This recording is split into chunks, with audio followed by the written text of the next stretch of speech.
ভেঙে ফেলা হইলে সব আগেই ভেঙে ফেলতা, নাকি হুট করে এখন বেটার কাউকে পেয়ে গেছো? দেখো, এত কথা বাড়ানোর কোনো মানে নেই, অযথা সময় নষ্ট করো না। Seriously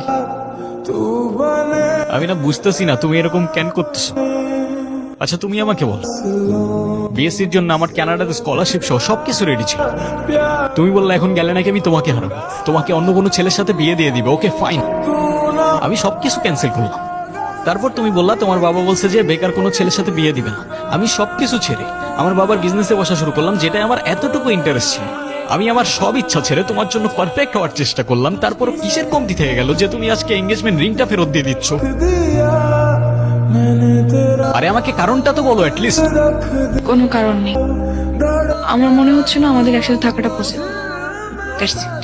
that's it? সিরিয়াসলি তোমার মনে হচ্ছে না আমাদের একসাথে থাকাটা পসিবল?